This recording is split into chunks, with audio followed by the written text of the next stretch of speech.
3 teams in the East have clinched playoff berths at this point: New York City FC, Atlanta United, and the Philadelphia Union, which means that the 4 spots between 4th and 7th place are up for grabs, and they're anyone's for the taking.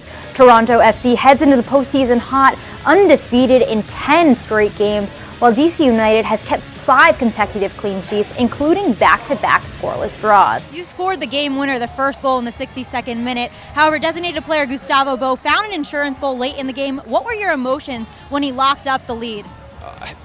When it went in, we just knew. Then sporting director and head coach Bruce Arena took over. You guys have been 9-2-10 since then. How much sweeter does it make knowing that this group has put in a resilient effort to make it to the playoffs? I mean, we made it to the playoffs. It means we are currently on a duck boat for the Patriots Super Bowl 53 victory parade. The Boston Bruins and St. Louis Blues are currently splitting the Stanley Cup Final Series 2 games apiece. These 2 sides will return to Boston on Thursday for Game 5. And now it's the best of 3, as both teams are only 2 wins away from lifting the cup. It's time for goalkeeper Matt Turner to turn up with the U.S. men's national team. This is Turner's second call-up after being tapped by head coach Greg Berhalter back in November. What's different between these 2 experiences? Well, Turner now knows what to expect and how he can grow at this national level.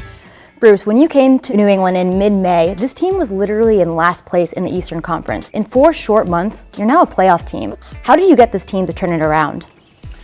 Well, I think they're a good group of players. And you mentioned post-game that you might have a napkin up your sleeve. How likely is it that we'll see that napkin on Saturday? There'll be a lot of magic, I'm sure, during the game. But I think we're capable of playing better than we did. Carlos Gil has totaled 9 goals and 14 assists through this season with the Revs, his first season in MLS, and he's potentially up for MLS Newcomer of the Year. Jeff, how does Gil fit into that conversation? Yeah, I think Gil is the Newcomer of the Year. Recent wins over Vancouver and Cincinnati have added to these stats, but even with 6 points in their last 2 games, the overwhelming message from this group is that they can still do better.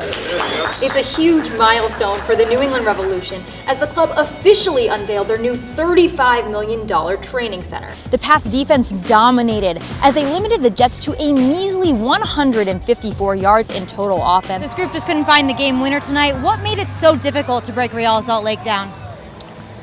I think they did a good job getting numbers behind the ball. The Revs in Atlanta traded chances throughout, and even though Atlanta converted 3 shots to get the W, both teams were equally as dangerous in the attack, as New England registered 18 shots and Atlanta 19.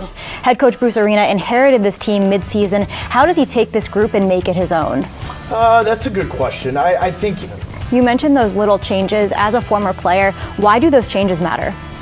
Just because What does this crowd say about the Boston sports community in general? Just how loyal are they to the teams here in this city? There's not a city anywhere in America the same. All was right at Gillette Stadium as the Revs prepared to host Sporting Kansas City. When you look in the sky and it's a bird, it's a plane. No, wait, it's me, Elizabeth Pehota, and my co-host, Jeff Lemieux. No, I'm Batman. Jeff, it's Jeff Lemieux. No, I'm Batman. Overall, a team effort, but a lot of really big individual contributions tonight, including Brian Wright, who got his first career start and his first career goal. So can you speak to his contributions overall? Yeah, I mean, he's been patient. He did a great job.